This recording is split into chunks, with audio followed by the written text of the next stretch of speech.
Damn it, fellas. Look here. Stand by. One for C-Lab, two for Troy Eagle, three for Wolverine to round out the trio. In this episode, everybody dies.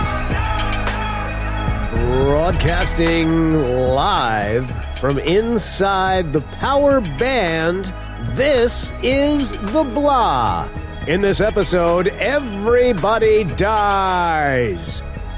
I'm your host, the Keverine, along with my singular companion, Head in a Jar Higo, also known as Combos, also known as Cardisac. What's up? I'll say, old boy.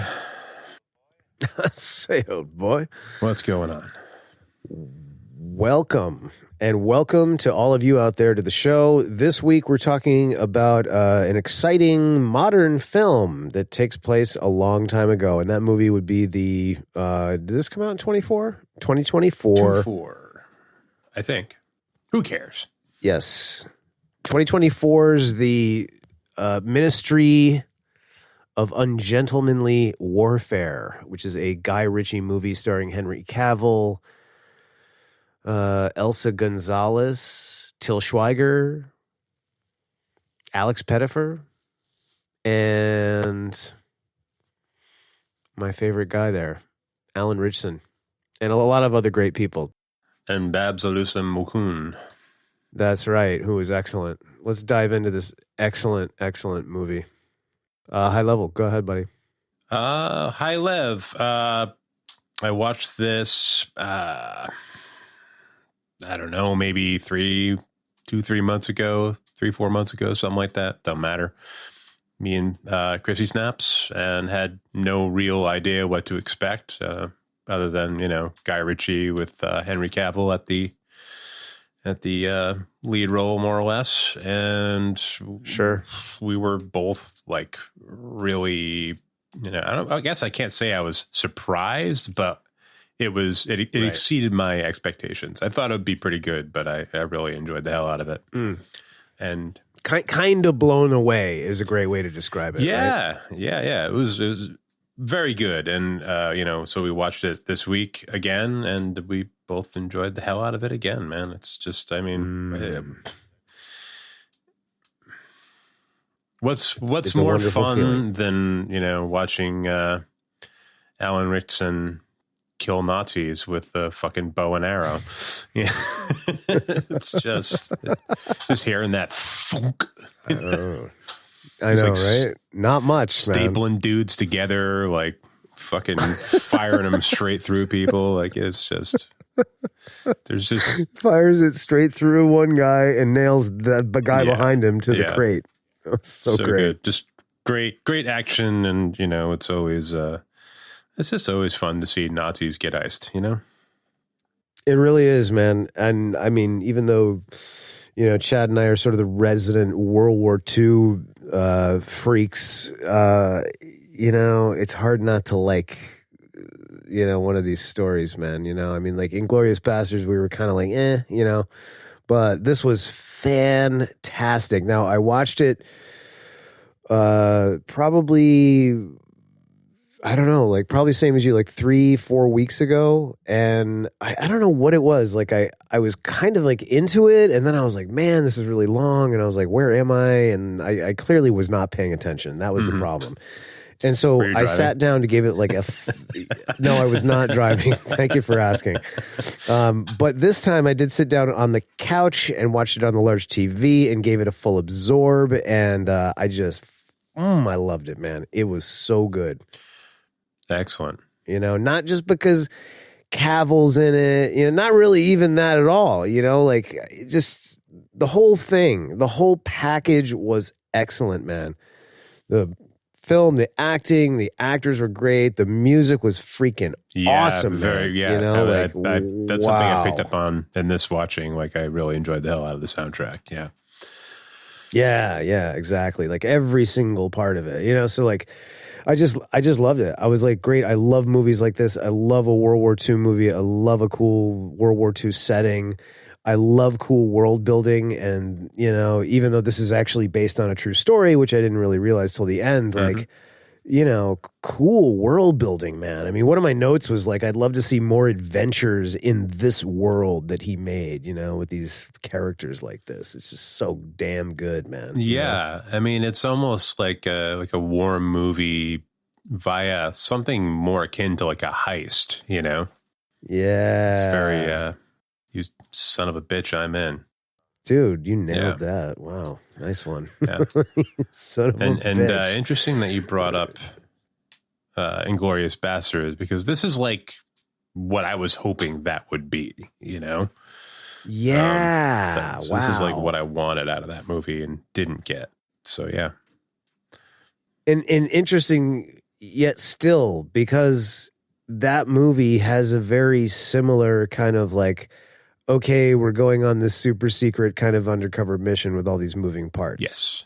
Kind of, through line, like that's the storyline. And like, yeah, you're right about that. I hadn't really thought of that, man. But yeah, this is what I wished that movie was. You know what I mean? Yeah. This has more of the, satisfying Nazi slaughter that, there was some of in Inglourious Basterds, but like, they really went for it in this. And I think that's like what I wanted out of that, not to mention this has a little broader of a scope, whereas, I think when we talked about Inglourious Basterds, we all sort of commented on the fact that it sort of felt like a play, like it felt a little claustrophobic, like everything was done on, like they cleared one group of sets out of the way and then moved another one onto the stage and, sallied forth. So, yeah. It was very like the sets were like very static, like those scenes were. Whereas this was, much more fluid, and it has. I don't know if every Guy Ritchie movie has this, but this movie has what a lot of Guy Ritchie movies has, which is swagger. Yes. It fucking swaggers, man. Yes, swagger, but minus the typical Cockney swagger, and sort of substituting out more of a, I'll say, oh boy, kind of, Well, if that's the kind of swagger it is, then that's the kind of swagger it is, man. Yes, no, it's good. Yeah, it's really, really good, and I think it really served the movie well. And I think like Guy Ritchie is an interesting guy. I wouldn't say I wasn't dismissive of him back in the day, but it was like Snatch and Lock, Stock and like these movies, and I was just kind of like, all right, this guy like makes these cool gangster movies, you know what I mean? But like he's really done a lot of different movies, and he's really grown as a filmmaker, man. And I think that's really evident, certainly if you just take our 2 episodes, we did, Snatch with the Stallones, and then now doing this. And when we did Snatch, like that was a movie we all loved back in the day when it came out, but it did not age well. And we were all kind of like, it's okay. Yeah.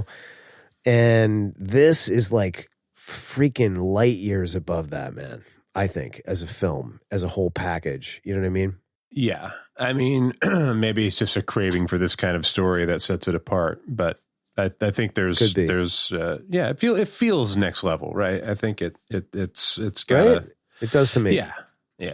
I mean, it's just, and dare I say, there's some sort of Tarantino-esque elements to it, which I wouldn't begrudge anybody, because he's arguably one of the greatest filmmakers of our generation, if not the best, and for people not to be influenced by him is just kind of stupid, man. You know what I mean? So like, I feel like it had a little bit of that in there, but like enough that Guy Ritchie was kind of making it his own thing. And I really dig that a lot, and it just elevated the film.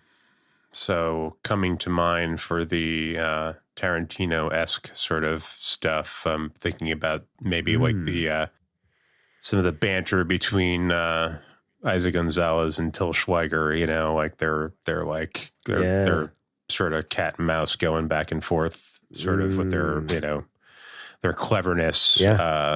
Reminds me a little bit of that kind of Tarantino-esque dialogue. Absolutely, dude. That's a really great example, actually. And it had just there were other little bits, visual things, whatever, some things that the actors did that I was like, oh, it's kind of Tarantino-esque, you know what I mean? So, like I said, like it was there, but, he clearly made it his own, and it wasn't like it was overt, you know what I mean? So I think, yeah, and that's a really good example of it, though. That exchange between the girl and Schweiger. Yes.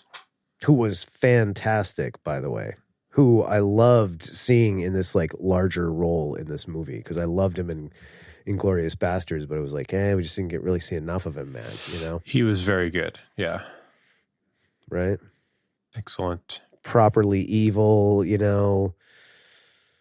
sort of diabolically Nazi, but you don't really think that he's that way when you first kind of meet up with him, because he seems like he's this kind of, Nazi version of Han Solo living on the Caribbean, right? Not like the actual Caribbean, but the the African equivalent of the Caribbean. You know what I mean? Living in this little weird Spanish town, with a weird gimp dungeon. Yeah, right. Totally Tarantino-esque thing number 2. Yeah, totally. And then and then we get to see how, kind of evil he is. And I don't know, it's good. And he gets a lot of screen time, so you can really get a solid sense of the character, man. It's really good. Yeah, and he plays it tight. It's not, it's a good bad guy. It's not cartoonish too much. No. I agree. It's really solid. He's got some great humorous lines, like he calling the... Oh my god! Like calling the Italian admiral or whatever fucking pizza spaghetti.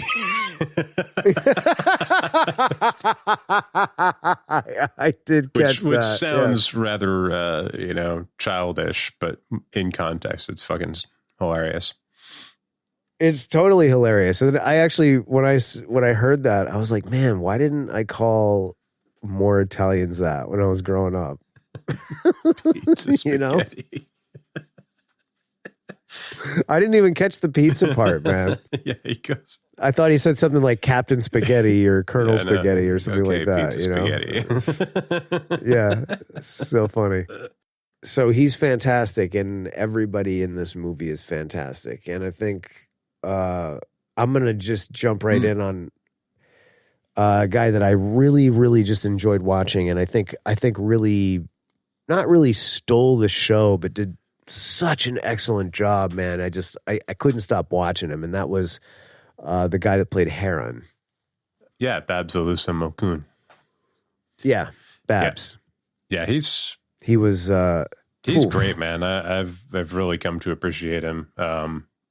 Starting with playing Jamis in Dune, and he plays Doctor. He plays the Doctor on Strange New Worlds, Dr. Mbega. Oh my God, how did I not pick that up, man? He's just really good, man. He just kind of crept up out of nowhere, and he's just he's excellent, man. He's one of my favorites right now. Like for I don't know how new he is, but he seems kind of new on the scene, and appreciates him. He does. Yeah, I appreciate him. Yeah, I do too, man. I'll tell you what, I've watched half of season 1 of Strange New Worlds, and I did not even pick that up, man, that it was the same guy. Yeah, he's Mbega. And as soon as you said Jamis, I was like, oh shit, he was. I didn't pick up on that either. You did, motherfucker. So yeah, I am dead. I'm writing that death down right now. Death by Jamis. I'm sure there's something else I'm not thinking of that I know him from, but anyways. I was psyched to see him here, and he was fucking excellent. Oh, God, he was so good, man. Just so precise. Such a well-crafted character, man. Such a well-crafted performance, too. I can't say enough good things about it. I was just absolutely locked on him the entire time. I thought he was so good. Just watching everything that he did, it was great. Yeah, that whole bit on the train was fucking... That in particular. Awesome. Yeah. That was like a great introduction to those two characters. Totally. And a great, like, sort of very James Bondy, very espionage-y kind of situation and operation. And I also got a lot of kind of a little bit of Tarantino vibe from that section too, man. You know, going in there and picking up the suitcase and then and then sneaking into the thing and the bit where getting the documents. The bit where like the Nazi captain stops Isaac Gonzalez and it's like there's a crime going on here, and she's like, "What?" And he's like, "Someone needs to help you with your suitcase." And then he kind of steps in and he's like, "I'll take care of it." And then you're like, "Oh boy, this guy's gonna just beat this dude down. He's black. He's this. He's that." You know what I mean? And then he goes, "It's good to see that chivalry is not dead." I was like, yeah, right. You know, because the tension is ratcheted up. It's so good, big time. But they're like ice, like they're just fucking cool as cucumbers. Oh, so cool, man. And like the way he deposits the briefcase with the documents back down, like the he like trips a hidden little compartment bit in the suitcase. He he trips. Oh, I'm so sorry, and it's like boom, and then they're out of there. It was not even out of there. Sit down and eat their but they fucking go back sausages and cabbage. Exactly. Yeah, exactly. So and still kept it together, man. It was like just perfect, like really, really good spy stuff, man. Yeah, excellent. Yeah. Excellent. The other guy that I really liked was Danny Sapani, I think his name is, who played Billy. Yeah, Cam Billy, yeah. Yeah, and I really like that guy too. I had never seen that guy before. I kind of looked him up. He's done a bunch of stuff. He looked super familiar, but I couldn't place him. Yeah. I mean, there's so much material out there, but he was in Black Panther. He was and Wakanda Forever, but I don't know if that's where I know him from. That's not where I know him from. Yeah. I mean, regardless, he was just excellent. Really, really liked his character a lot. I liked the relationship between him and Gus. It was really cool. Yeah. Good stuff there. That was I think that was the thing that kind of got me. There's just, I mean, the sort of one of the overarching things with this, because like all this swagger, all this stuff, all these costumes, locations, like all that stuff it's for naught if the story sucks. Mm-hmm. You know what I mean? And like the story is really well written. Like the dialogue is excellent, man. Referencing your scene with Schweiger there. Like the dialogue is so good, man, and everything is just crafted so well in the script that it comes out so good on the screen, man. And it was this, for people that don't know, this was actually a book. It was titled the same title by there's an author named Damian Lewis, same exact spelling as the actor we all know and love from Billions and Band of Brothers. And the author, Damian Lewis, he wrote this book in 2015, and then Paramount grabbed the rights to it, and here we are. But like Guy Ritchie and a bunch of other people wrote the script. I should say probably a bunch of people and Guy Ritchie wrote the script, and it's really, really good, man. And that's where you get those things, like those little character interactions, like between Billy and Cavill that you love. You know what I mean? That you notice and you love. Yeah, really good stuff. Right, that whole bit where he's like, "Yeah, I recognize you. Did you play cricket?" He's like, "Yeah." Like I don't know if it's a cricket thing or if it's just like a thing in general, but that one eye on the boundary, one eye on the pub thing. I don't know. Right. Yeah, that's good. Good stuff. That's like funny. Proper fucking prep school Brits, like going back and forth, but one just happens to be a prince. Yeah. I mean, yeah. It was very British like that. Yes.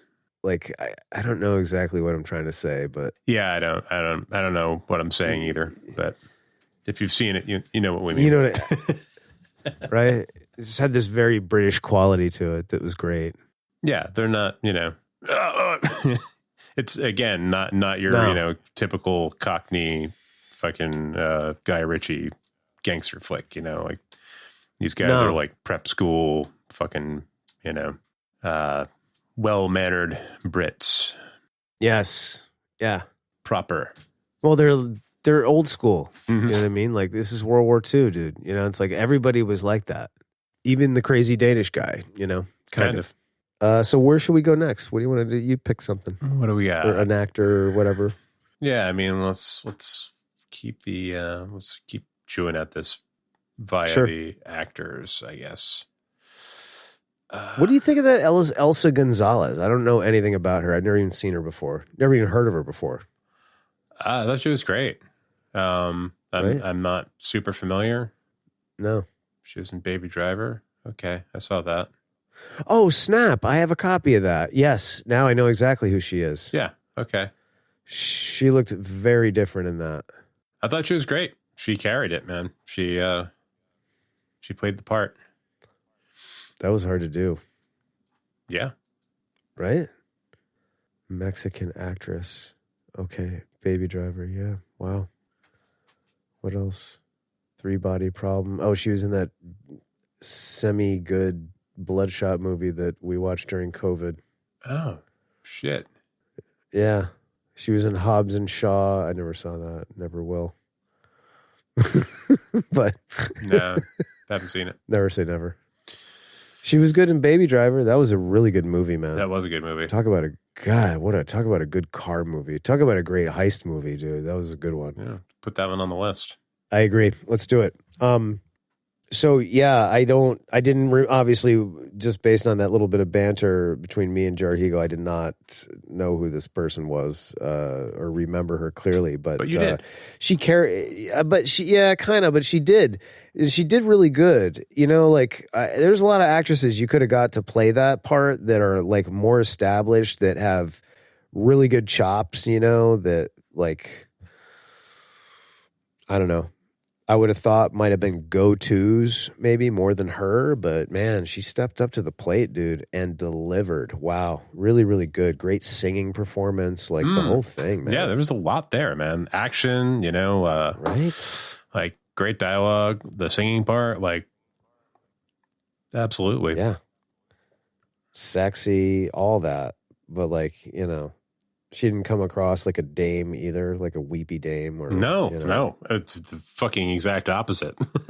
Right? Like somewhat of a femme fatale, but I'm glad that they didn't kind of go that route either. Like they made her like a capable woman, like a really capable woman. And even me listening to that coming out of my mouth sounds like it could sound kind of derogatory. And I do not mean it that way at all. Like, I think to clarify what I'm saying, like, I think the tendency would be, certainly in a period movie like this, to make a woman character like that, but they didn't. And I really dig that. She's got a kind of an Agent Carter kind of feel to her. You know what I mean? Definitely. I really like that character, Agent Carter. I even watched that miniseries. I thought it was really good, and it was, very similar, like just a straightforward, capable woman, not a femme fatale, probably could kick some serious ass if she had to, but, they didn't have her doing really any of that stuff. You know what I mean? It was more kind of... She didn't have to be like Black Widow to be badass, you know what I mean? And that's what I'm saying. I'm glad that she wasn't having to be Black Widow to be badass. She didn't have to be like doing like, fucking spinning split kicks and fucking dumb flips and shit. Stupid fucking acrobatic flips, dude. Every time somebody walks into the room, you got to jump up and fucking grab them by the neck with your legs and then fucking haul them to the ground. Exactly. And then zap them with a zapper sting, whatever, dude. Yeah, I'm glad they didn't go that way, but like just a well-rounded badass, like someone that can just handle themselves in any situation. Yeah, and a female character that I don't think we get to see enough of. This like Peggy Carter, like this girl, you know what I mean? Mm-hmm. Where it's like we don't have to see her kicking ass. She's not kicking literal ass. but she is a badass, and she's totally smart and totally capable, and like totally doing everything that she knows how to do to contribute to the situation, man. And it's like excellent. Yeah. Yeah. Right? They did give her a little, a little showcase with, her gun competency there. Yeah. When they first meet Camp Billy. Sure. Which is cool. Yeah, really cool. But it was just like, hey, I can do all that. Like, all right, let's move on. Yeah, it's great. She pulls every fucking different gun out, at the end. She's just like, it was like, very well done. Yeah. Yeah, no, it was cool. Cool scene for sure. So she was really enjoyable to watch, and she's definitely got the looks to be a, sort of va-va. Well, she's got that kind of little va-va-voom. No doubt. She was able to play that and looked absolutely fabulous in that white dress, and there you have it. There you have it. Next character. But she was great, and it was a well-written character, I think. Yeah, I agree. And I feel like they all, basically, being the only female character in the movie, or the only main character that's a female in the movie. No, right. They did her justice. Oh, they did more than did her justice. She was an integral part, and they didn't sideline her. And I'm glad that they do that.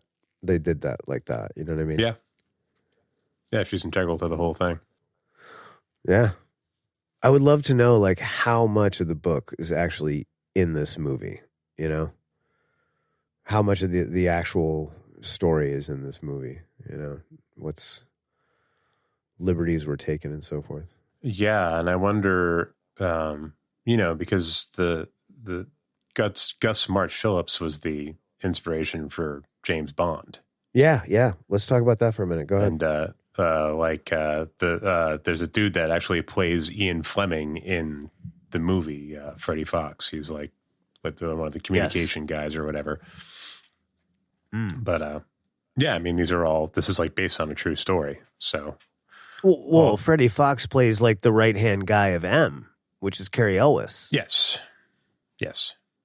and he's got good little bit. Go ahead.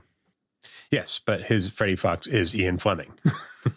He is Ian Fleming. So, yeah, that's kind of all there is to it. But all these characters were based on real people, and how much liberty they've taken with it or not, I have no idea. But that's sure. It's just an interesting angle. Oh, super interesting, man. Like, when he said his name was Ian Fleming in the beginning, I was just like, wait, what? And then I was like, wow, how cool that they're like tying this in to this story. And then, when you realize that it's a true story and it's the real Ian Fleming, you're like, whoa, okay. All right. Yeah, I can get on board with that. And like, these guys are like real James Bonds, man. Did you watch the little dedications at the end in the credits? Yes. Yeah. Yeah. Like those guys were like legitimately badass, dude. They were great.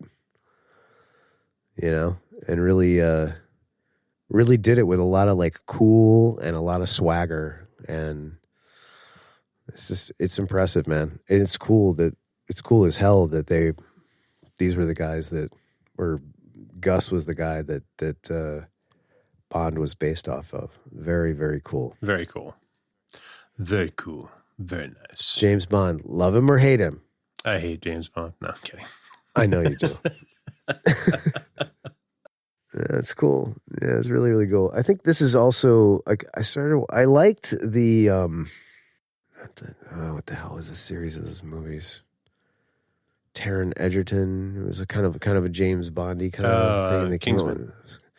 Kingsman, thank you. So it was like Kingsman, and then the Kingsman, the Golden Circle, and then the King's Man, which was like a prequel, And I kind of was like similar to Inglourious Bastards. Like I kind of. Even though those are more on the kind of spies and secret gadgets tip, I was like, that's what I wanted the King's Man to be, was this. Yeah. I still haven't seen that one. I've seen the other ones, but not that one. Yeah, I really enjoyed the first one and the second one. But like the King's Man, I was like, oh, this looks really good. Ray Fiennes and like, this kind of thing, right? And I was like, oh, this will be a really good prequel. And I don't know. I'm not saying it was bad. I need to watch it again, but I was having a hard time. It was having a hard time holding me. Yeah. So I don't know. I just think this the package here is just superior. You know.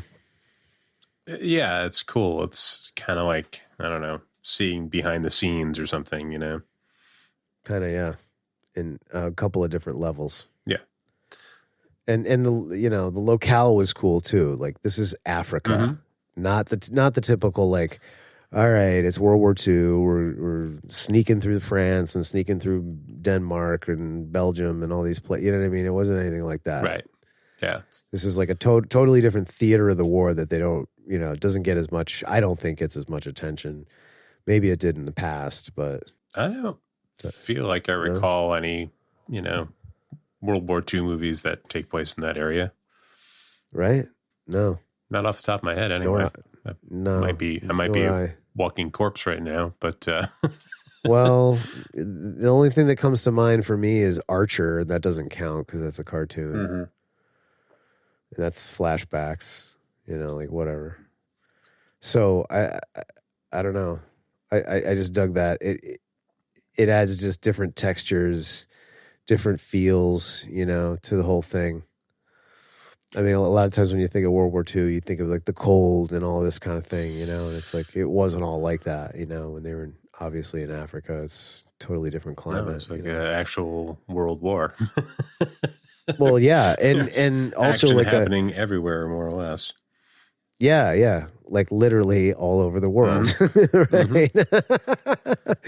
And like, you know, exactly. So, and then to put it on that little island that's like really owned by the Spanish, you know, like on the side of Africa, like, you know, just another cool little dynamic, man. And I love geography too. So I thought that was cool. Yeah, definitely. Yeah. Great locale. We've kind of been moving backwards, talking about kind of lesser players, and then slowly moving towards the kind of locus in the middle there, the main cast. And go ahead. I was going to ask what you thought about Rory Kinnear as Churchill. I really liked it. Yeah, I thought he was great. I'm glad you brought that up. Fun fact, he played the prime minister in 2 other times. He's played the prime minister 3 times. I don't know if it was Churchill every time, but he was in Black Mirror as the prime minister. Oh, was he in the one with the pig? I don't know, because I don't know that show that well. The one I know the most is the one we did for the show. Okay. But it was that, and then it must have been the one with the pig. The Diplomats was the other one. He plays the prime minister on. And I was at first I was kind of like, wait, like, is this Churchill? Is this supposed to be Churchill? Like, you know. Mm-hmm. And I really liked it, man. I thought he was really good. Yeah, I thought so. I thought he didn't overdo it, you know, like it was character like that, you know, playing Churchill. Somebody could really, kind of ham it up, I guess. And I liked his subtle performance. I thought it was good. Right? It was really good, and I love when he's. Go ahead. I was going to say, I love when he comes in at the end, like when they're all, you know, after they've been captured and brought in, and like he comes out and like the dudes come out and bring a bunch of food out, and it's just like, yeah, you guys are mine. Yeah, and that speech at the end was great, and the way he kind of worked the title in the film in, I'm not a huge fan of that, but. Like yeah. It's like, oh, the way, you said the title of the movie, yeah. Yeah, but he did it well. It wasn't like a Ministry of Ungentlemanly Warfare. Like he exactly, but like he did it in it had a very organic quality to it. Like, I mean, we're really kind of doubling down on some minutia here, but like, yeah, I think it's a universal thing that people are just like, you know, when they say the title of the movie and in the movie, but it wasn't until the end. He did a really good job of it, man. And I think that's all you can ask for. Like usually it's like somebody's shoehorning it in and it sounds so shoehorned in. It's ridiculous, you know? Yeah. It's like Cage in Face Off, you know? Like that's like one of the worst ones. I'm going to take his face off. It's like, okay. Yeah. Oh my God. So this guy, Rory Kinnear, he had a recurring role in the Daniel Craig James Bond movies, interestingly enough, as Bill Tanner. He was also in The Imitation Game, which is pretty cool. Yeah. Skyfall, Quantum of Solace, Penny Dreadful, and then the just confirming what he did play the prime minister in was The Diplomat, which is a new show, kind of sort of political kind of espionage show with starring Kerry Russell and Rufus Sewell, who I love. We love from Man in the High Castle and various other endeavors. And then kind of interesting, but I'm not really sure because of the content that it's in, is he plays Tom Bombadil, dude, in this 2024 The Lord of the Rings, The Rings of Power. Who the hell knows if that's going to be any good? The cock rings of power. Yes, the cock rings of power.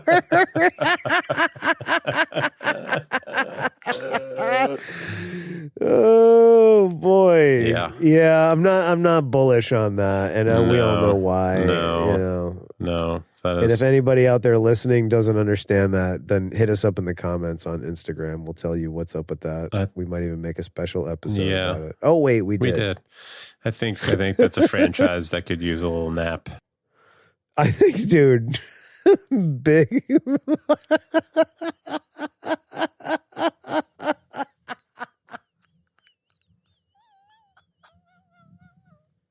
It's like when your kid is tired and you're like, let's just and they're just being irrational. Let's just calm down. Let's just sit down on the couch. Let's take a little nap, maybe. You know, it's time to put that it's time to put that franchise in the minivan and drive it around until it falls asleep, dude.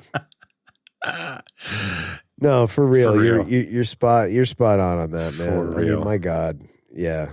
It's like, hey, the only other sort of like more disaster than that, I think, is like just the ongoing slog that is the Terminator franchise. Oh yeah, it's like that one might need to be put out behind the chemical shed.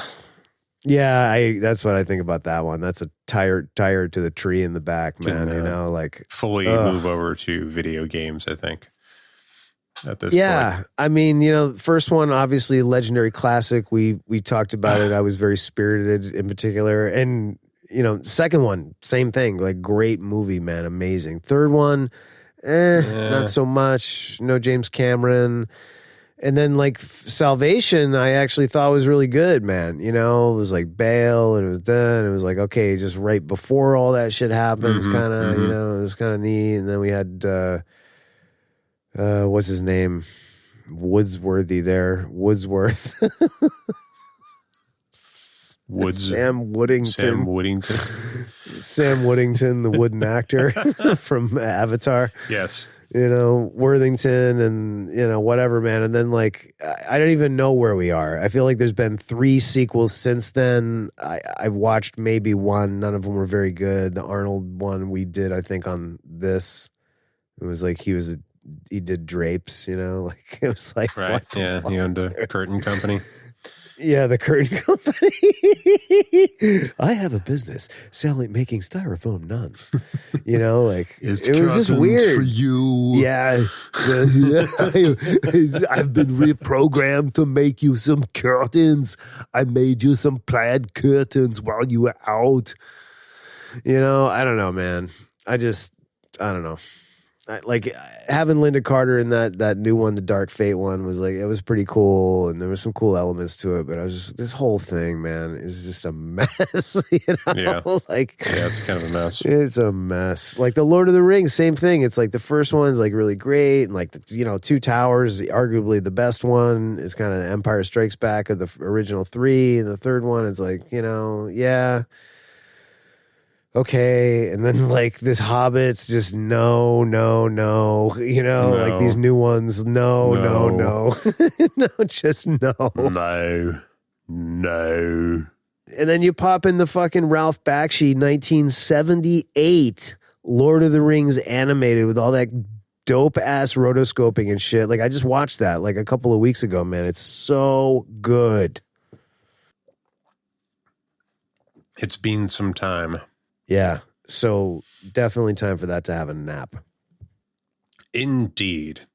So Indeed, Joe. Rory Kinnear played Tom Bombadil. That was where we got off. That's where we got off on that. Yeah. He also he was in Our Flag Means Death as twin brothers Admiral Chauncey Badminton and Captain Nigel Badminton. What? What are you talking about? For real? What is that? Is it like a movie or something? It was a series on HBO. It's Taika Waititi and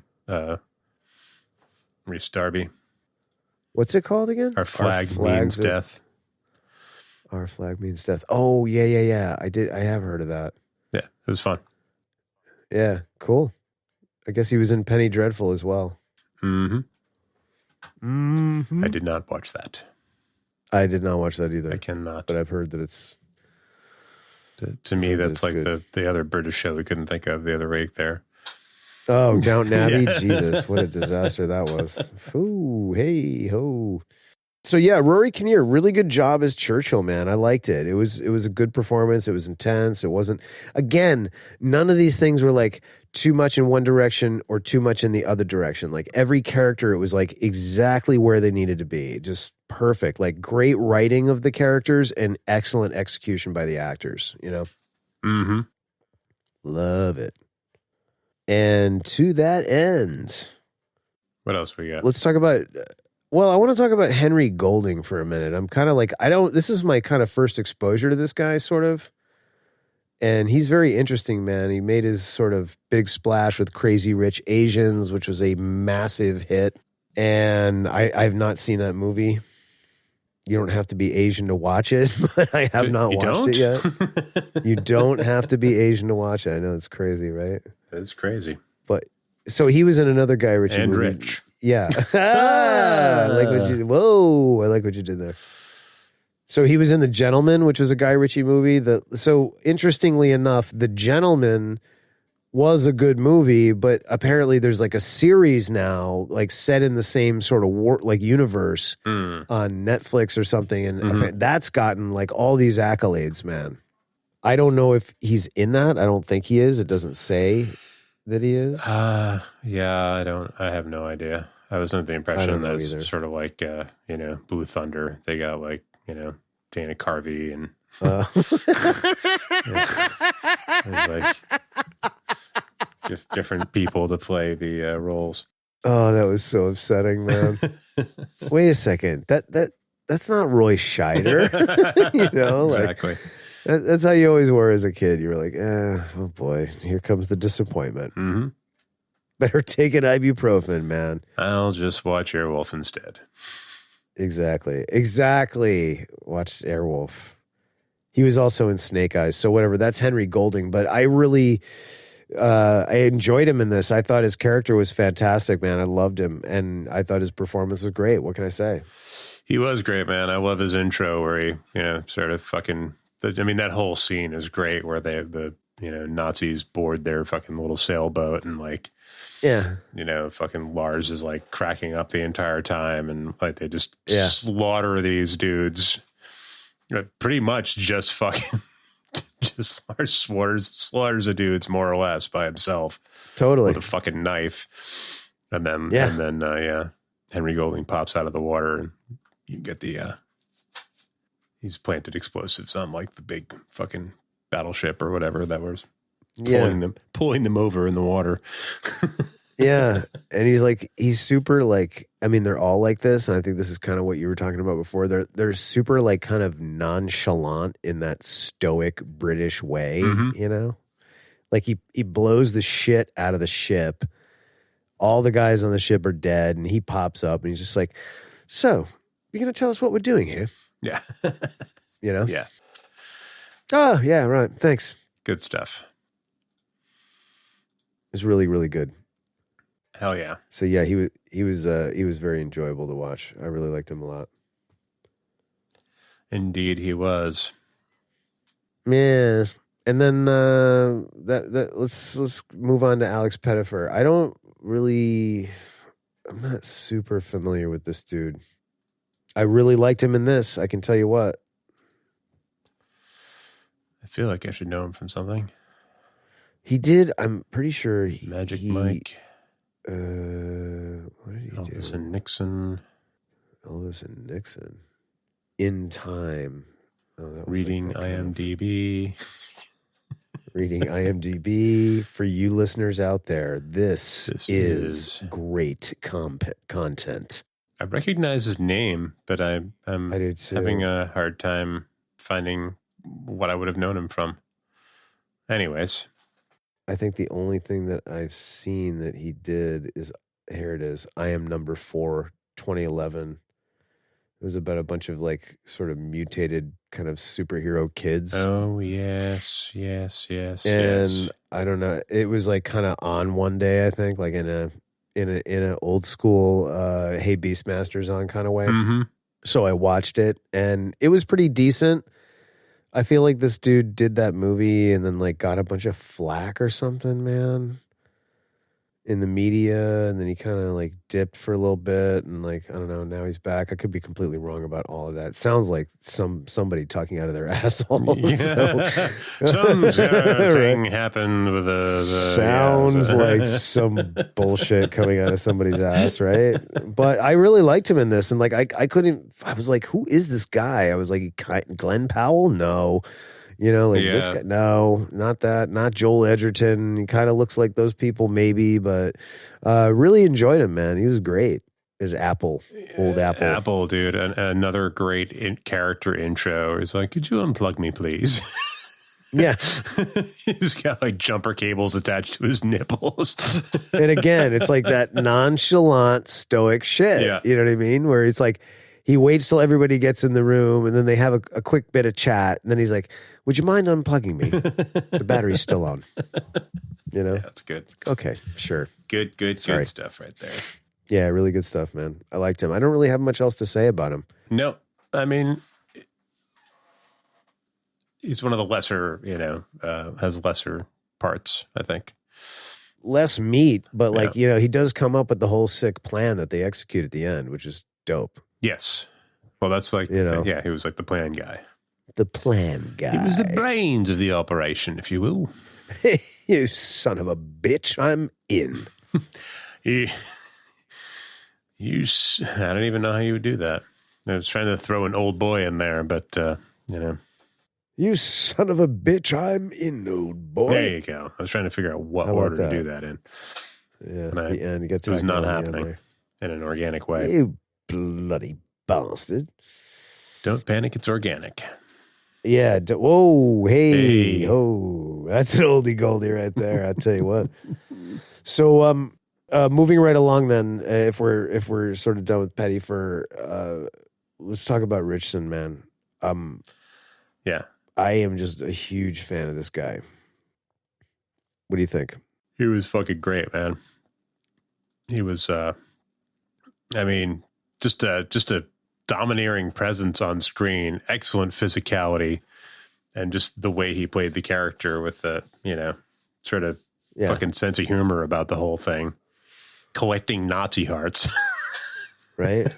Built like a brick shithouse. I need a barrel full of Nazi hearts when I'm done with this. I mean, yeah, he's just like, he really makes the action happen in this movie. Like, it's mostly revolving around him.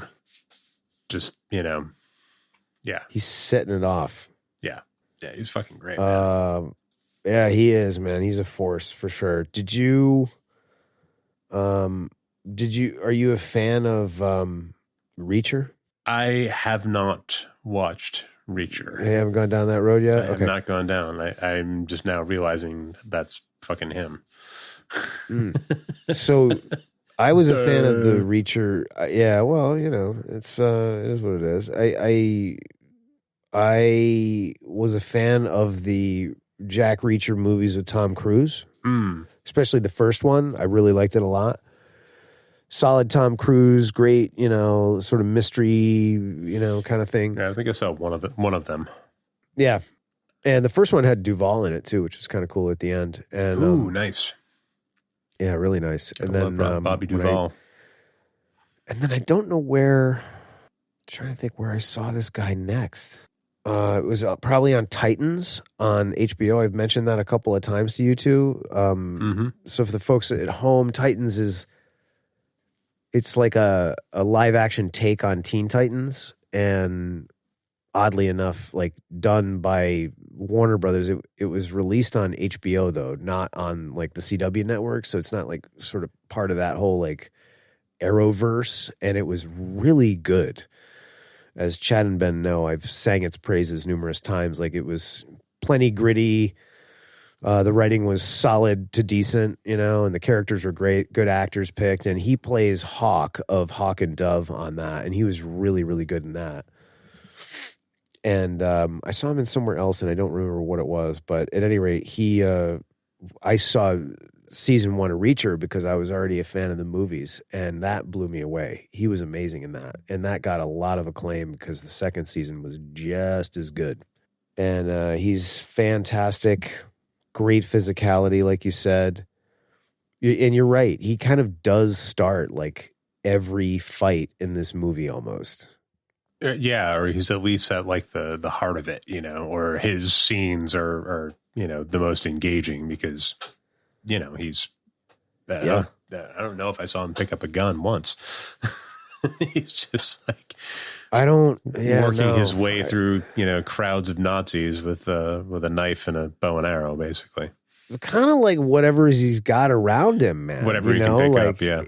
Yeah, like he sees all those Nazis on the boat and he starts shooting arrows at them like in those close quarters, and then he's like I've never seen anybody do that. Point blank, shoot an arrow into somebody's chest and then take it out and just getting stabby with everybody else coming up around him. Yeah, he's just stabbing dudes with the arrow at one point. And then the shaft, because it breaks during the course of that, right? So he finishes with just the shaft, and then he holds it up and looks at it, and he's like, oh, okay. And then he finds an axe on the wall, and he's like, all right, let's go. Let's go. Yeah, he's awesome, man. It's just, it's kind of like, you know, especially that boat scene. It's sort of like the reminds me a little bit of like the bus fight in Nobody, you know, like it's that close quarters, but they did a really good job of filming it as well, though. You know, like you could see everything happening, but there was like you kind of feel the impact of everything. You know, it was like that perfect sort of hybrid of being in there, but also not being confusing, and you know, being able to see everything going on very clearly, and being shot from the right angles and stuff. So yeah, dude, you and I have talked about that many times on this show. All of us have, and it's really important. I think it's like the single thing that kind of one bad mark that I put on Batman Begins, which is one of my all-time favorite superhero movies. Yeah. It's so fucking good. And that was the one thing that was lacking in that movie.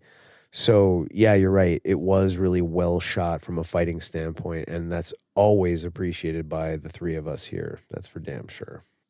He was in Fast X, which would be the millionth Fast and Furious movie. And that was in 2023. So clearly his popularity is now he's being farmed out and milked. Oof. Yeah. Yeah, it's rough. Dubai. We gotta jump these cars off a satellite. Are you with me, Kira? He was also in Black Mirror. He plays the voice of Raphael in that awful Teenage Mutant Ninja Turtles movie that we watched. The fucking Mach 5 Freddy Krueger one. Yeah, And the sequel. I can't believe they made one sequel. Yeah. Ugh. Yeah, that was bad. Yeah, ugh, dude, so That was right? just really, really, really bad. Some major ugh. Anyway, let's save. I guess I don't know. What do we save the best for last? Cavill, Carrie Ellis. Who first? Yeah, let's go with Carrie Ellis. All right, go. Lead us off. I don't remember anything. Okay, that's fine. I'll start. You start. Carrie Ellis. What can I say about Carrie Ellis? I have loved this guy as an actor. I have enjoyed watching him since Glory, which was 1989. It was probably before that because I don't remember when the Princess Bride came out. When was Princess Bride? That was like 80 something. 80 something, right? Yeah, for sure. Okay, so let me start with that. Princess Bride, then Glory. Glory is one of my all-time favorite movies. About the first Black Civil War regiment. It's got Denzel. He won his best supporting actor Oscar. Carrie Ellis is great. Broderick's great. All these great actors. Princess Bride needs no explanation whatsoever. This guy is so good, man. I have seen him do everything. But when you can go and you can be the straight guy in a movie with Jim Carrey, okay? When Jim Carrey was like white hot on fire in Liar Liar and play the straight guy and be as funny as Jim Carrey while not stealing any of his thunder, like that is a skilled actor to me. Because Jim Carrey is like everybody knows. I mean, like he's like the Mask in real life, you know, just freaking whirlwind of freaking like a energy. Force of nature. He really is. And Jim Carrey can do all kinds of great stuff. Like I love the movie The Majestic. It's one of my favorites. It's a Frank Darabont movie. He's the guy that did Shawshank. Yeah, I think I actually prefer him as a dramatic actor. Yeah, and that movie didn't do well, but like I thought he was really great in that, and I think he does really great dramatic stuff. You know, like Truman Show, great. Majestic, great. Like there's, you know, tons of movies like that. A lot of people like that Eternal Sun, I think it was Eternal Sunshine. Eternal Sunshine, Spotless Mind. Yeah. A lot of people like that a lot with him.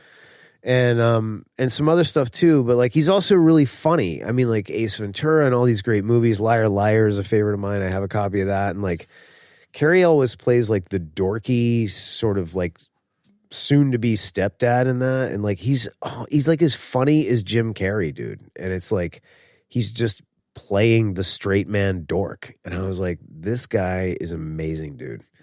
Like that's really hard to do in a Jim Carrey movie. You know what I mean? Mm-hmm. And I don't know. I think all of those examples alone are why he's great. There's countless others, but he's just an excellent, excellent actor.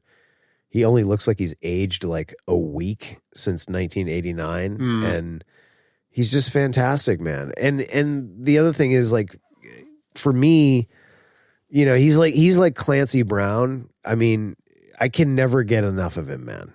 And it's like, I don't know where he's been, but I am so glad to see him back on screen again because I feel like he was kind of all over the place, you know, in the last, 30 years. And then like, he just kind of, I don't know. I mean, maybe he took a break. Maybe he took a break. I have no idea. No, I mean, I'm looking at reading IMDb. And what does this thing say? He's just been working steady. Really?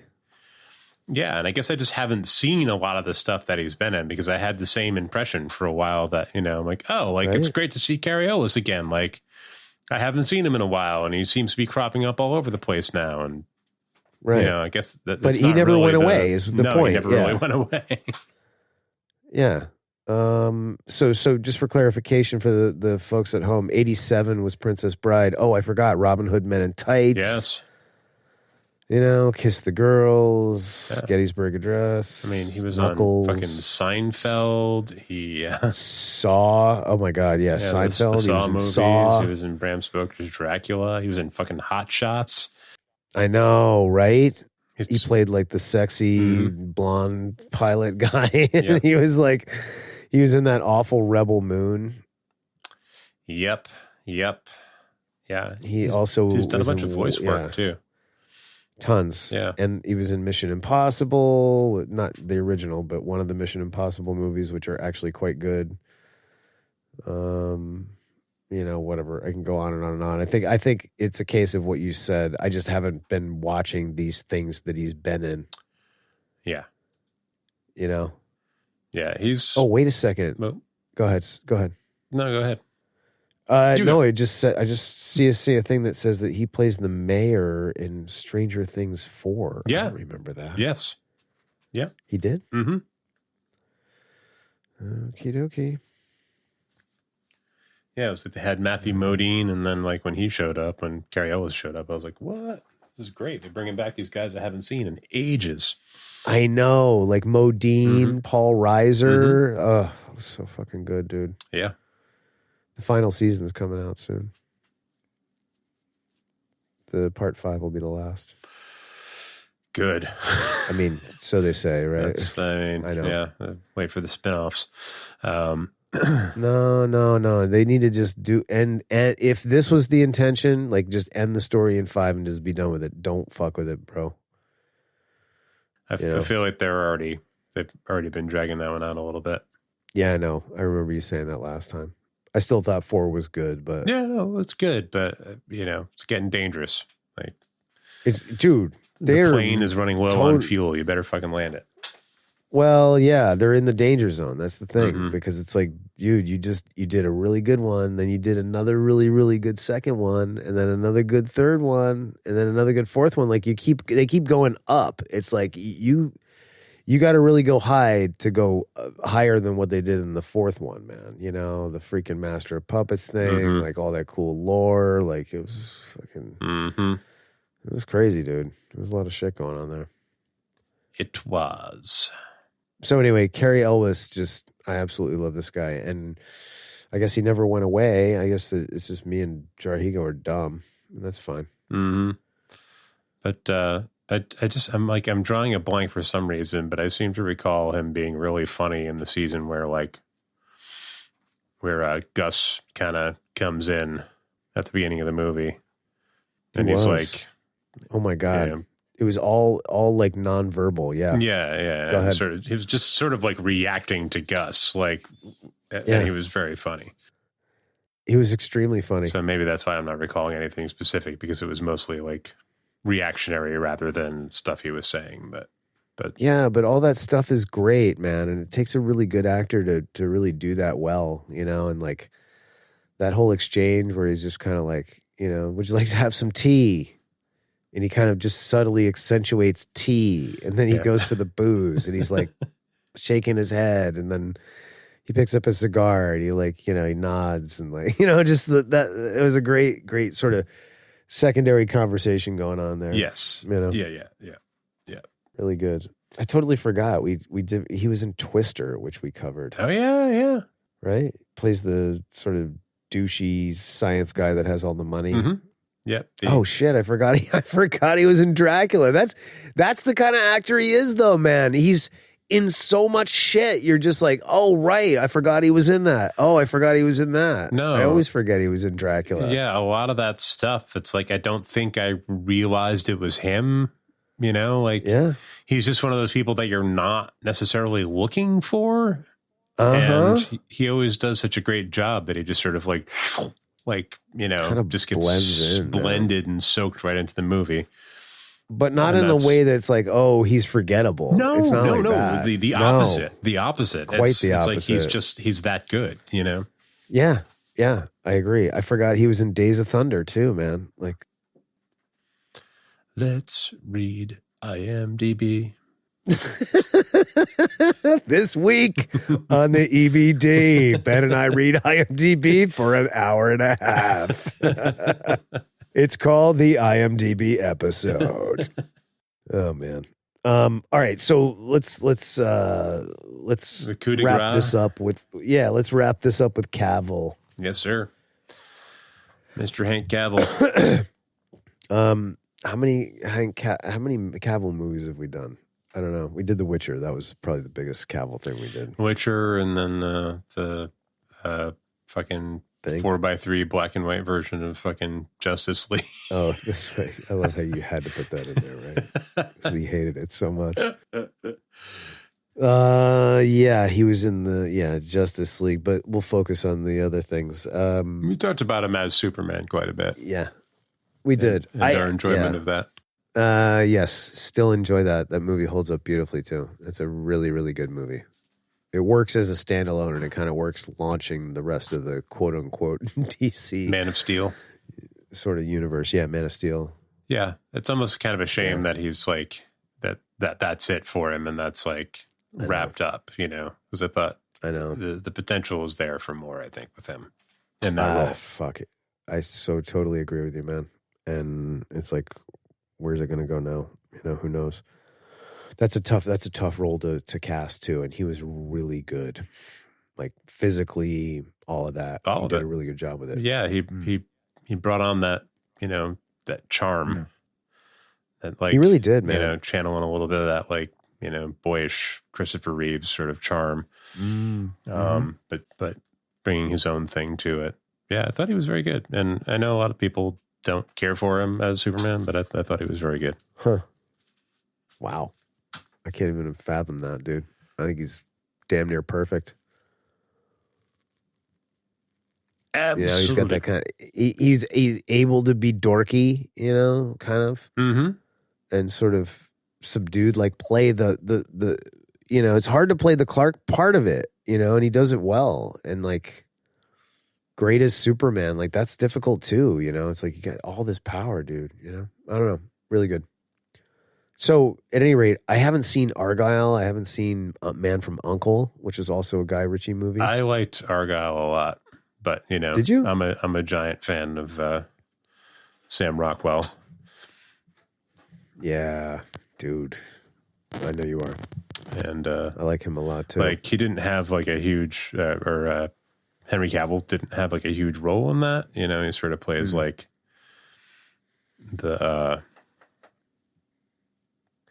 the book version of the character. Yes. But it kind of got panned, but I thought it was really good. I enjoyed it. I'm gonna check it out just based on that. It looked like a cool premise, man. I mean, it's very it's not like a hardcore spy movie. It's like there's a lot of humor and there's a lot of like kind of, whimsical goofy stuff that goes on, but I enjoyed it. I liked it. I liked it a lot. Yeah. And Bryce Dallas Howard was great too. Nice. So yeah, I didn't see that, but I want to see it. And I've seen a lot of things that Cavill's done that I've really enjoyed, like The Witcher. And I actually thought he was phenomenal as The Witcher. And of course, Superman, Absolutely. Like that's a tough one too, man. It's like, I mean, you're making a video game. I know that the video games are based on books, but like coming after the very popular video game, it's just like, who are you going to cast? And I remember hearing like Cavill. I was like, really? He's so like British and so like clean cut British, I was like, I don't know if I can really see that, and then when you watch him do it, you're like, holy shit, this is great. And the general opinion is he's just like, he's too good looking to be Geralt, like Geralt's supposed to be kind of rough looking, Toadish. Yeah. Fuck that. Whatever. I thought he looked great. Yeah, he was. I thought he did a good job. I enjoyed the hell out of him. I don't, nothing against the Helmsworth brother that's going to play him, but I don't know if I can. I don't know if I can handle a casting change. I don't know if I can either. I mean, there's as I said before, there's so much more common these days. It's a little bit easier, but I don't know. Yeah, I don't know if I can get behind Liam Hemsworth playing him. Yeah, it just doesn't. We'll see. Which color Helmsworth would he be? Color? I have no idea. Yeah, because Chris is the Crimson Helmsworth. So Oh, right. Green is what's popping in my head. I have no idea. The Green Helmsworth. I mean, there's a new The Russell fucking Crowe Power movie. Rangers. Yeah, exactly, right? Totally. Or Voltron. Go Power Rangers. Voltron, they all link up into Oh my god, into like a giant Hemsworth, dude, like a monstrous Mega Hemsworth, right? Like Devastator, the giant Constructicons robot, you know, from Transformers. Mecha Helmsworth. Totally, Mecha Hemsworth. And it's like all 5 voices speak at the same time, so it has that like weird like quality of like, you know, movies from the like cartoons from the 80s and shit. Yes. You know, Yeah. it's like, I am the Mega Hemsworth. Yeah. We watched Furiosa again the other night, and I was like, every time I saw him, I was like, yeah, there he is, Crimson Helmsworth. There it is. Oh, that movie's so good. Yeah. First one and the second one. Oh, my God. Yeah. No joke. So damn Don't good. start that. Dude, best. I just said that the other day. My favorite line from Furiosa is, a what Adele?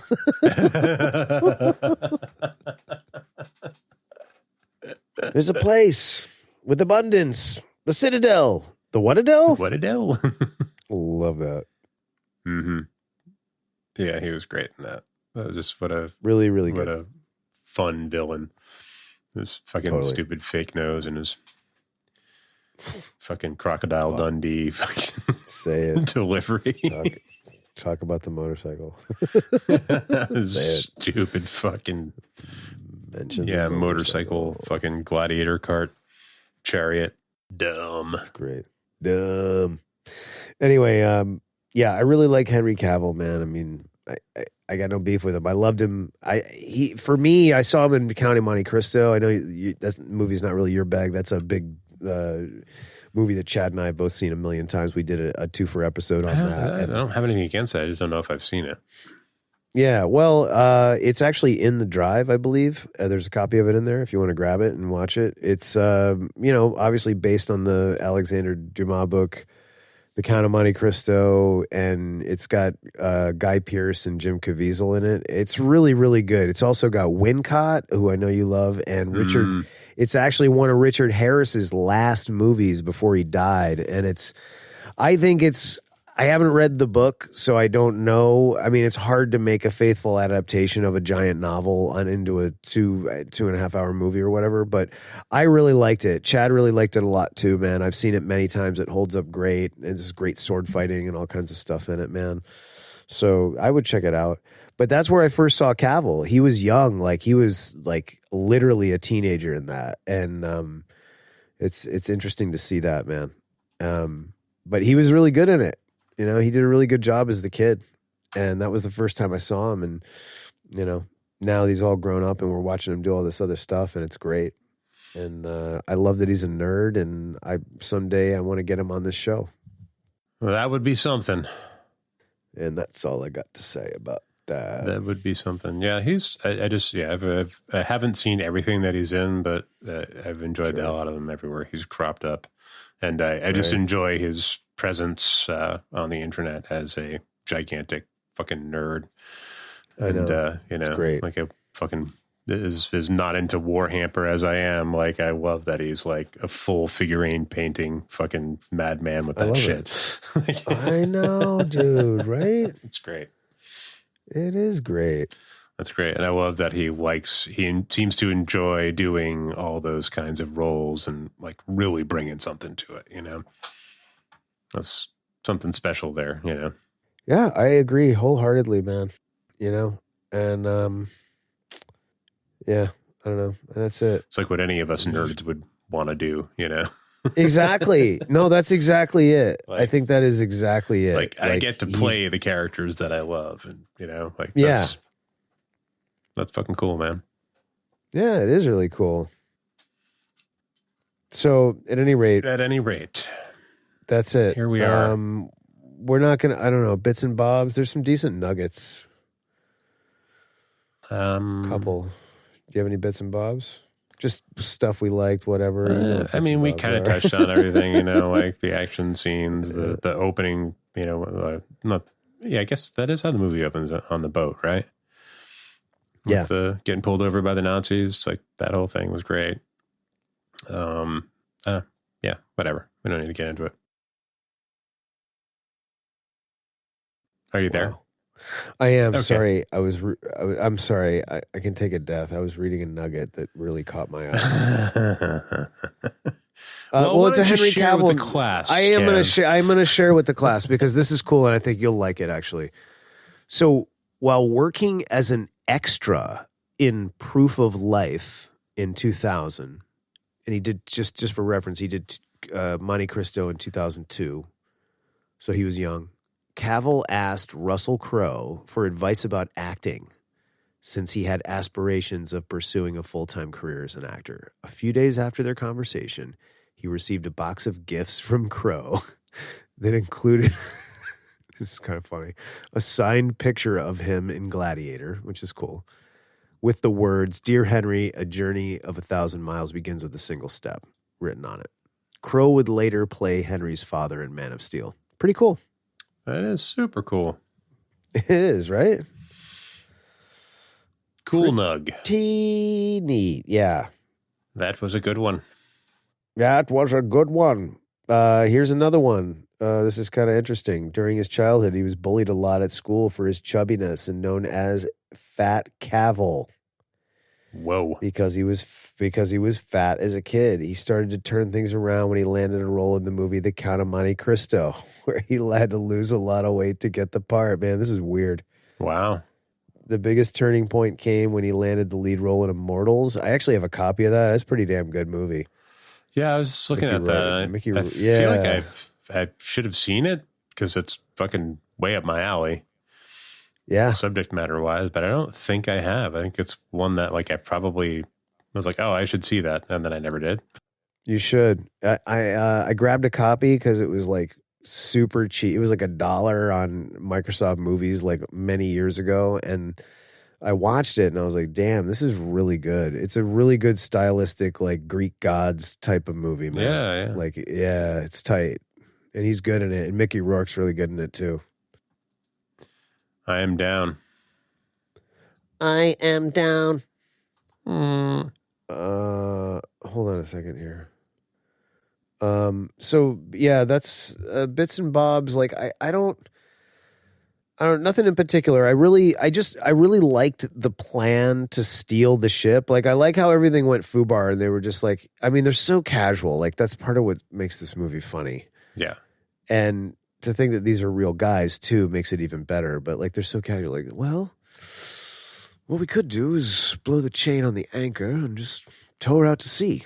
Once she's in international waters, we'll just have the British Navy meet us there. And they'll be like, all right, yeah, sounds great. Yeah, great. Let's do it. You know, like I just love that. And I love the plan in general. Like I thought it was a good plan. And how I always like thinking on my feet. Like I've had to do that, learned how to do that a long time ago. You know how it is, dude, when you're in the trades, you know. Shit doesn't go according to plan. You gotta and like never, right? Find a path forward, yeah. Yeah, you have to think on your feet and figure things, just make it work, right? Mm-hmm. As it is, you know, and very similar to acting too. Sometimes, you know, I've had to do that too. So, right.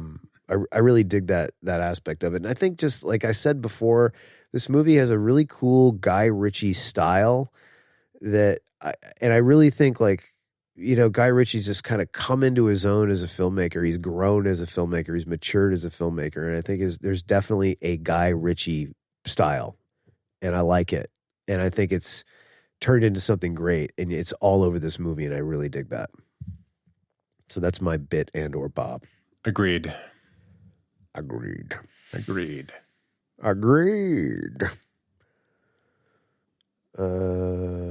do. This is kind of. I don't know if you caught this. I mean, this fucking Nuggets shit. This let's make Nuggets not fun. I mean, some of these things are just absolutely absurd. I could do a whole episode on that, and maybe I will. Solo episode. Solo-sode. Right? Solo-sode.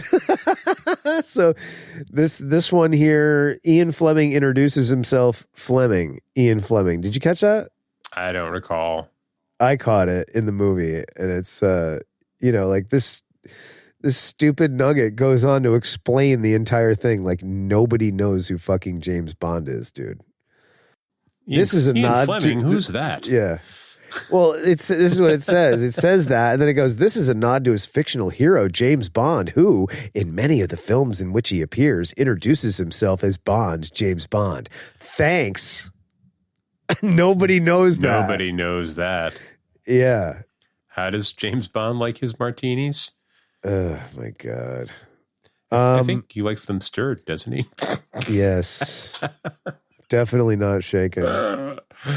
So I you'll appreciate this one, man, because you kind of we were talking about James Bond a little while ago. So Ian Fleming is played by Freddie Fox, as you mentioned in the beginning of the episode, whose father, Edward Fox, played M in the unofficial bastard child Bond movie that had Connery in it. Never Say Never Again. Oh. Yeah. And if I showed you a picture of him, you'd be like, oh, shit, I've seen that dude so many times. Uh-huh. And then there's another kid who was in this. Hero Finds Tiffin is the kid's name. He was in this movie, Ungentlemanly Warfare. And his uncle, Ralph Fiennes, of course, played M in the Daniel Craig Bonds. A lot of Bond DNA in this sort of Bond DNA movie. Yes. Bond adjacent. Bond adjacent. Mm-hmm. That's that. Yeah. I think that's all I'm gonna do for Nuggets. Those are the only two that really kind of jumped out at me. Making it fun. Let's move. Yeah, making it fun. Let's move right along here. Deaths. One death. I had the Jamis death. Yes. If I really was being real, there was probably like obligatory IMDb ejection deaths for everybody. I'm not going to hold you to that one. All right. We're both doing quite a bit of reading from IMDb. Hey, man. This is the IMDb episode. Yeah. More so than all the other ones. Yeah. We'll just cancel that out for tonight. Sounds good. All right, recommendations. I think everybody knows what this is going to be, but go ahead. Oh, yeah. Watch it. It's fucking great. Fucking great. It's lots of fun. And if you need a copy, hit us up on Instagram. I'll share mine with you. Because it's so good, you should see this movie. We engage in illegal sharing of movies here. There you go. On this podcast. No, there's nothing illegal about it. It's just a friendly gesture. It's like a watch party, you know? Yeah, exactly. Yeah. As Ben, so am I. I wholeheartedly recommend this movie. It's excellent. If you want a great World War II, if you like period pieces, you like Cavill, you like any of these other people, go see it. It's fucking amazing. Just like I said, Guy Ritchie really come into his own. This movie is great. Great. So go check it out. And it's a great an excellent soundtrack entry too. Yeah, and great goddamn, we almost missed it, man. The soundtrack is so good, man. Like they were doing this little kind of hi-hat cymbal thing on the train with the music, and it was just like perfect tension builder, man. It was so good. And then like the music at the casino party, great. Like there was so many different styles of music used in the soundtrack, dude. Like, unlike a lot of his early stuff where he used just a lot of popular music, nothing wrong with that. We love that, especially when it's done well. But like, this was like all original music, and it blew me away. Like, there's a couple of like really great big band swing numbers in there. Yes, yeah, that's what I was. What else? Gonna comment on. Really, were like the ones that stuck out to me were sort of the big band swing sort of numbers that are like heavy on the like tensiony drum stuff. Right. For like the tensiony sort of heist-esque scenes. Yeah. Yeah, it was really good. Flipping great. It kind of, as I've said before, if a soundtrack doesn't stick out to me, it's probably good. And it didn't stick out to me on the first watching, but on the second one, I was like, you know what? This is really driving the scene, I had the same exact experience, man. Like when I watched it today, I was just like, holy shit, man. It is doing exactly that. It's at times pushing it forward, driving it. At times it's just there keeping pace, adding, you know, and then I don't know, just it's well suited really, to what's going on every time. Really, really, very well suited to what's going on. Very cool. Right on. All right. What are we doing next week? I don't know. This was our next week, but Chad's blown us off for 5 weeks in a row. So, I have no clue. Stay tuned. It'll be a mystery movie. Yeah, maybe we can edit it in later with the robot Actually, voice. you know what? Let's just call it right now. Let's just do Baby Driver. Let's do Baby Driver. Fuck it. Let's do it. Yeah, let's do it. All right. So, next week, Baby Driver. Also with Elsa Gonzalez and John Hamm, Kevin Spacey, all that. And that kid that we love from Tokyo Vice. Oh, my God, dude. What is his name? Help me out.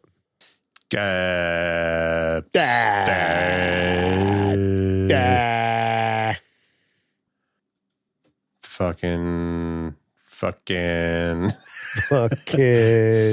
Benny. But the dude that played Jake, totally not looking this up on IMDb. Ansel Elgort. Yes. Jesus. Jake Adelstein. Yeah. Dude. So there you have it, folks. Next week, Baby Driver with all those people. And, thanks for tuning in for Ministry of Ungentlemanly Warfare. We'll see you next week for Baby Driver. And this is me saying goodbye. Bye-bye. Not Kev. Not Kev. And that's going to wrap up this week's episode, folks. If you'd like to check out the show notes for this episode, you can do so in your podcast app of choice or at our website, ebd.fm//287. As always, we'd like to take a moment and thank everybody for supporting the show and listening to the show. We really, really appreciate it. Oof. It's been a little bit since we've been doing this show, and we've had some people support us on Patreon, we've had some people write us reviews, and we've had people spread the word, and we love all three of those things. And for anybody new out there that wants to help us out, that is how you can support the show. Go write us a review on Apple, Spotify, whatever. Tell your friends to check out the show. Tell other nerds to check out the show, because we know you all know them, because everybody that's in this little sphere is a nerd. And also, you can support us directly on Patreon, patreon.com/EBD podcast. And that's about it. If you want to join in on the conversation, and we urge you to do so, because that also helps to grow the show and the community, join us on Instagram. We use the handle @EBD podcast. And that is all for now. Thanks for joining us for Ministry of Ungentlemanly Warfare, and we'll see you next week for Baby Driver. So long for now, folks.